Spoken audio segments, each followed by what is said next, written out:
Perkenalkan, nama saya tadi belum memperkenalkan Pak. Nama saya Teddy Malik. Saya asal Sukabumi. Saya dari Asosiasi Guru Madrasah Indonesia. Juga didampingi oleh sahabat kami yang jauh-jauh dari Sumeneb, Ibu Siti Munadiroh. Baik Bapak, langsung saja.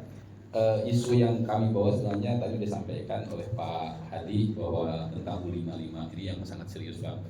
Jadi kami datang kemarin beberapa kali ke Kasubdit juga sering.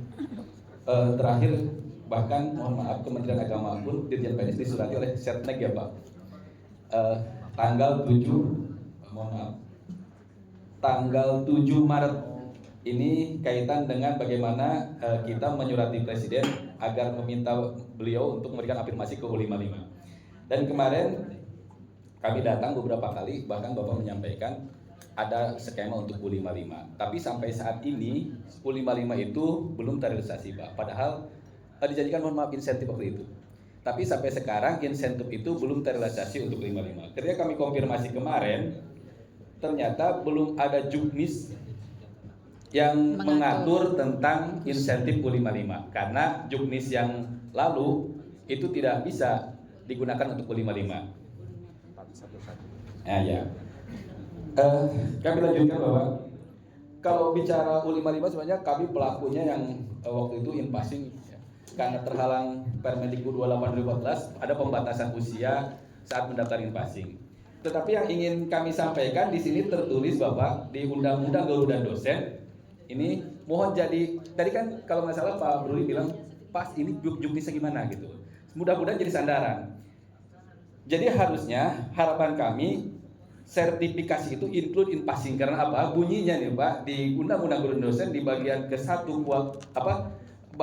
pasal bab 4 tentang guru ini bagian ke-1 kualifikasi kompetensi dan sertifikasi pasal 16. Pemerintah memberikan tunjangan profesi sebagai yang dimaksud pada ayat 15 ayat 1 kepada guru yang memiliki sertifikat pendidik yang diangkat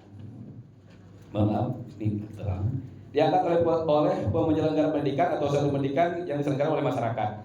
Tunjangan profesi sebagaimana yang dimaksud pada ayat 1 diberikan setara dengan 1 kali gaji pokok. Ini 1 kali gaji pokok ini memang secara eksplisit tidak disampaikan, tetapi saya juga baca di di peraturan, mohon maaf di sini ada saya juga tulis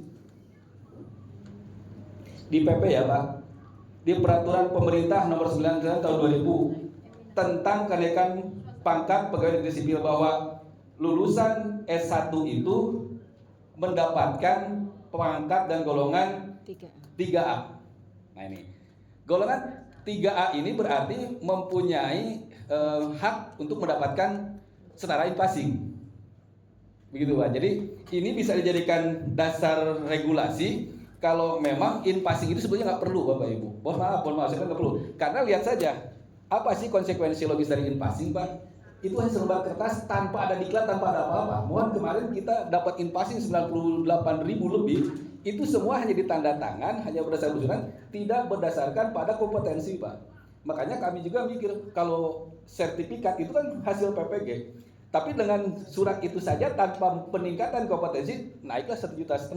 Padahal diamanatkan dalam undang-undang, di Undang-Undang Guru dan Dosen bahwa guru yang sudah tersertifikasi itu, guru yang profesional itu mendapatkan tunjangan 1 kali gaji pokok. Nah ini mudah-mudahan ini jadi sandaran regulasi yang mungkin nanti bisa dijadikan juknis oleh Bapak di Kementerian Agama. Karena sebagaimana kita tahu kalau yang Permendikbud 28/2014 itu sangat sulit dirubah.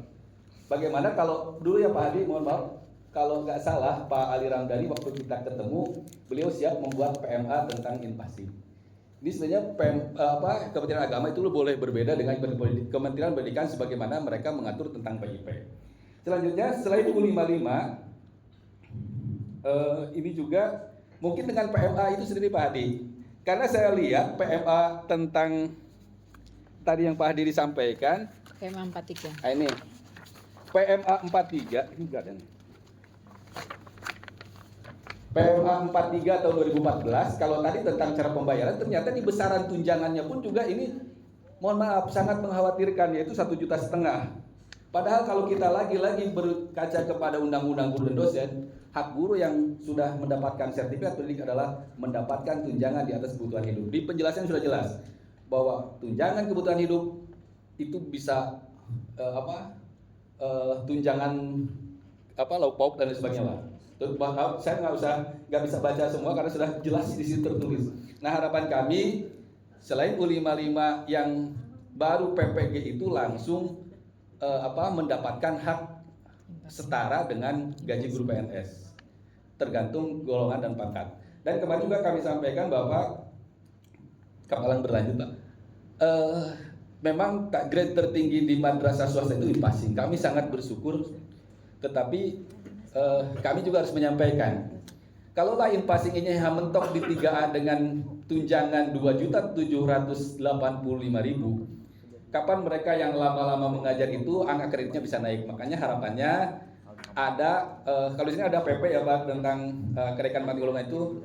Ini kalau non PNS itu bagaimana? Ini mohon juga dibuatkan, karena saya yakin nanti pun tidak bisa P3K semua Pak Hadi. Walaupun saya langsung aja P3K di sini juga kalau di undang-undang guru dan dosen ini ada juga Pak.